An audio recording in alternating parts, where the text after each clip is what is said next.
Welcome to part 2 of T-Formation's double battery install underneath the bonnet. We're going to take a quick look today on how to install the leisure battery and the wiring needed. Let's take a quick look at what you're going to need to do the job. So first of all, we'll go through the tools. We've got an extension bar, we've got a ratchet, we've got a 30mm socket, we've got a 12mm socket, 10mm socket and an 8mm socket. We've got a drill driver and we've got a standard screwdriver. We've got a pair of snips. And in the kit, to do the wiring and installing the battery, it includes the split charge relay. And also you've got the wiring to go with it, along with a fuse holder and the 100 amp fuse. So if you've already got the tray installed, this is what you will be looking at. If you haven't got the tray installed already, go back to the previous video, get it installed, and then you will have this. Once you've got the tray installed, the first thing we need to be taking note of is this cable here. We need to take note that this is definitely between the new tray and the existing tray mounting points. So we've got slack and play. Once we've confirmed that the cable is in the right place, we basically just need to start stripping this down, because what we're going to do and what we feel the best thing to do is we're going to change the starter battery, which is usually much smaller, onto the tray and put the much bigger leisure battery at the back. So the first thing you're going to want to do is you want to get yourself a 10mm socket and ratchet. Undo your power. Be careful not to touch any other metal work while you're undoing the terminals. And then you can pull them off, push them out the way. And down here you've also got a battery clamp, which has got a couple of plastic clips holding the cables tidy. You want to undo them as well and just get them all generally out the way for now. At this point, an extension and a 13mm socket will be your friend, and you're just going to undo the battery clamp bolt. We're going to keep the bolt, but we're actually going to do away with this old clamp because we're going to supply you with a new one that's a bit slimmer and it just makes fitting a little bit easier. At this point the battery's free, and all you want to do is just take care and just lift the battery out nice and comfortably and place it down on the floor. At this point we need to get the positive terminal and we need to start stripping the cables off, because we're going to feed it underneath the tray to put it in a different location. One thing to know is that this cable, even though it's positive, it is actually black, and it also is black on the negative side as well, so we need to make sure that we know which one's positive and which one's negative. There's no power connected, so it's absolutely fine. You don't need to worry about anything at this point. You can just start to undo the cables. And a little trick is to put the bolts and nuts back onto the terminal so you don't lose them in the right place for later on.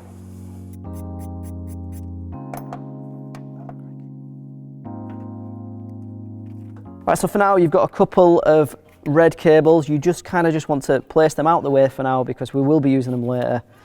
But at this point we're just causing it on this nice and free terminal. We just need to feed it underneath the tray and out through the other side. You can see as I push it, you can actually see it making its way through. So you just continue to push that, and once you can see, you can also grab hold of it and you can actually just pull it through.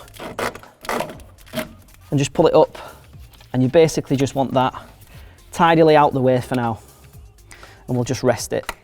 So at this point we just want to take note of this cable here as it's clipped in, but we're going to move the cable, so we just need to free this off. So we've snipped through the cable tie that's holding this cable in place, and again we're just going to move this over this side and out the way for now.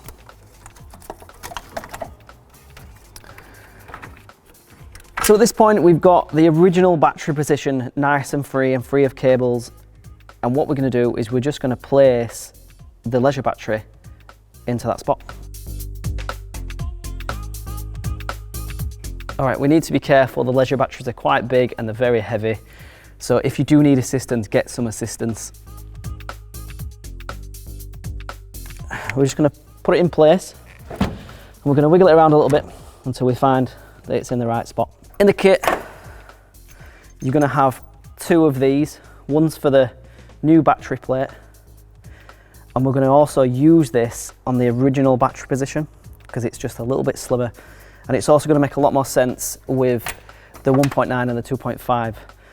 It makes a big difference. Just how you would expect it to be. Use the original bolt. And we're going to put that in place for now. We're going to leave it finger tight because we may need to just shimmy the battery about a little bit later on down the line. We're just going to position the wire so we've got a little bit clearer space, because now it's time to put the starter battery onto the tray. We're going to need to lift this up to move it out the way and then place the smaller starter battery onto the tray. We'll take note at this point that the terminals are facing each other. This gives you enough room for all the cables to fit without actually making any alterations whatsoever. So at this point, you're going to take your second battery clamp and you're going to again put this in position to clamp the battery loosely in place until we're happy with the final position and the wiring. So at this point, you've got both batteries loosely in place and we want to start to put as cables on. This particular one is going to be tight. You're going to need to feed it the original hole, and this is how important it is to be where it is. And there's just enough to feed it and then place it on the battery, twist, and then secure it. Okay, so once the negative terminal's in position and we're happy with it, we're just going to give it a tighten up. We're going to move on to the positive terminal now. We've obviously taken the positive terminal and we've moved it well out of the way, so you've got lots of play on this one. So all we're going to do is we're going to put this into position and we're just going to place it on the correct positive terminal. Once we're happy with the position of it, equally we're going to just give this a little tighten.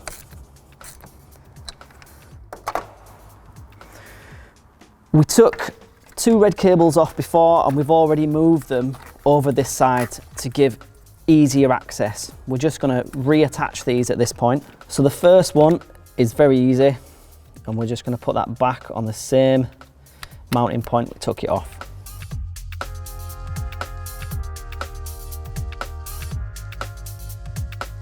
Once it's in place, again, we're going to be snug.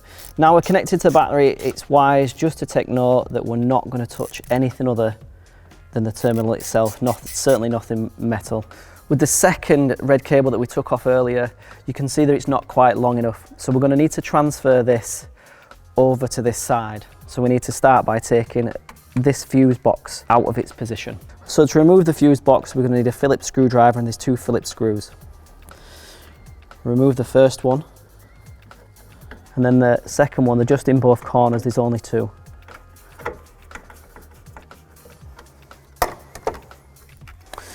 You can see at this point that this, after the two screws are removed, it moves quite easily and you have quite a lot of length, and you can just transfer it across and it'll just go in exactly where it's come from.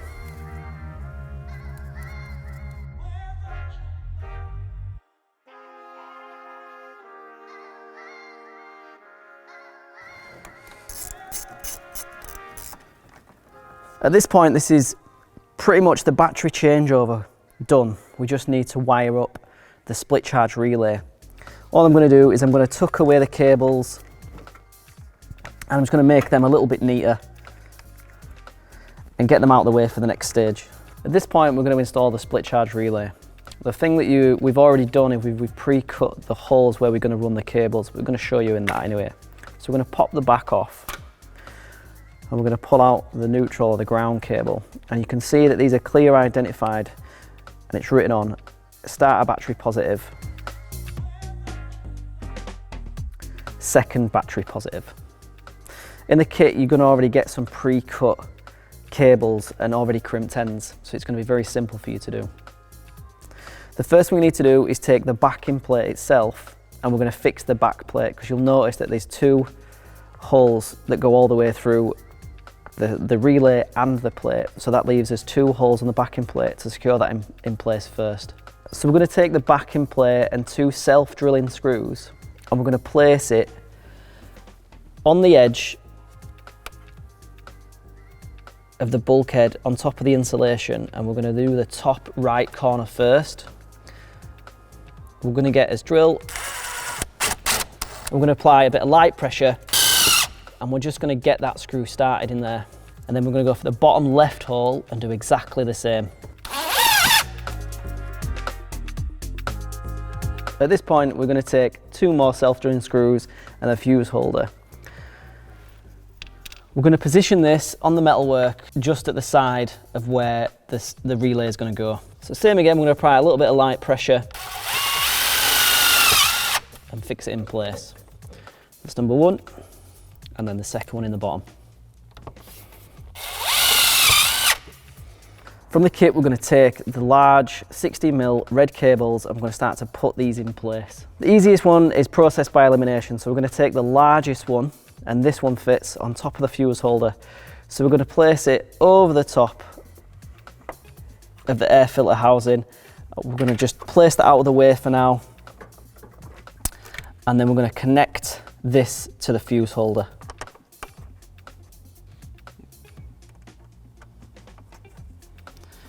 We're going to place all the fixings on finger tight for now until we're happy with the position of everything, and then we'll tighten them up later.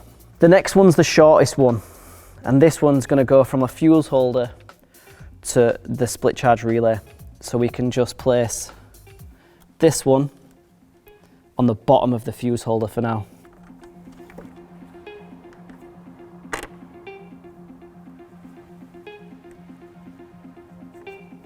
Same again, just placing finger tight until we're happy with position. So once we've identified the start battery positive terminal, which is this one, we're going to take the last remaining red lead and we're going to locate that onto the positive terminal and then pushing securely through the pre-cut knockout holes. We'll take a split washer and then we'll take a securing nut and we'll screw that down with a 13mm socket and just make that snug. This is obviously the cable that we're going to connect to the battery later. It's probably one of the last things we'll do. After that, we're going to look at the other terminal, which just leaves us the second battery positive terminal. We're going to undo that. We're going to remove a split washer. And then we're looking for the one at the bottom of the fuse holder, and we're going to locate this one on the second battery positive terminal. We're going to feed that through and we're going to place that on the terminal and then securely press that through the pre-cut hole. Same again, placing on the split washer and then the nut. Screwing down and tightening in place. At this point, we're ready to mount this to the back plate. Taking note that the smaller neutral wire is protruding out of the case so we can connect that later. At this point, we're going to use the 2 longer screws to go all the way through the relay, through the back plate and into the bulkhead to secure it in position. We just want to make sure that these 2 cables are pointing downwards at this time for a good orientation.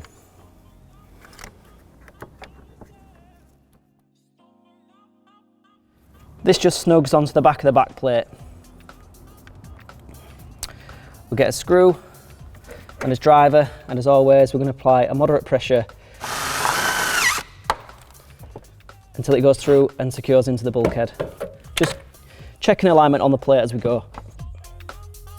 Once we've done the top one, we can equally just get the bottom one. Same rules apply.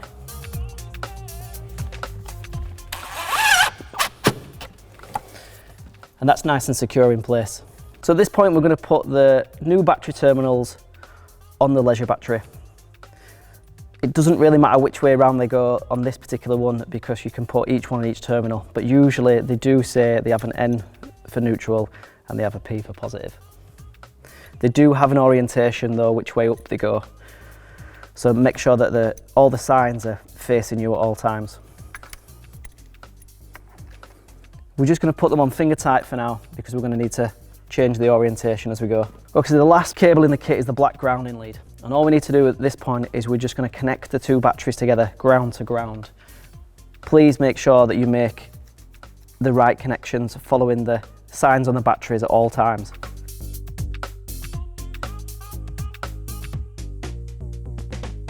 Because we're doing the ground, we also need the ground from the split charge relay. So we're going to take the smaller cable and also place this on the lug.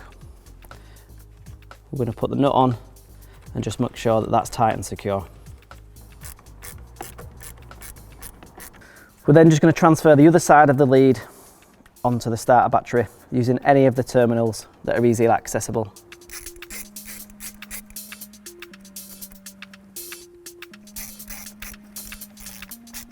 At this point, we can connect as live from the fuse to the battery terminal on the leisure battery. Making note that there's no fuse in here at the minute, so there's no connection.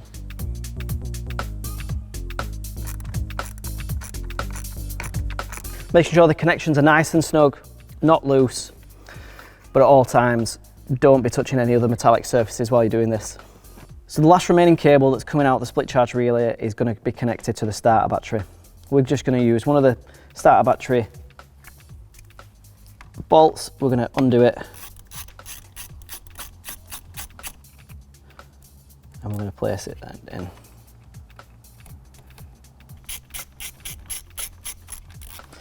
I'm going to just snug that down so we've got a good connection. That's his final connection, and once we're happy we can go around and tighten up all his battery clamps, and we can put his fuse into the fuse holder.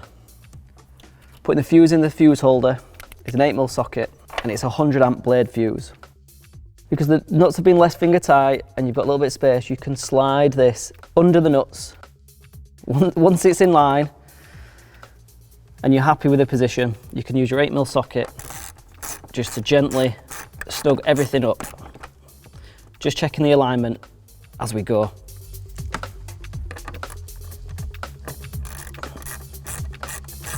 That's in and tight, and we can just close that up and click it in place.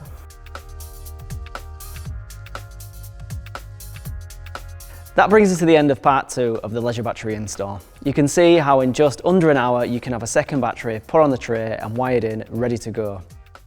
In part 3 we'll be doing the rest of the wiring that goes from the leisure battery into the back of the van, so you can power your accessories and items. As always, let us know how you feel and what you think about the video. Give us a thumbs up, give us a like, and I'll see you next time.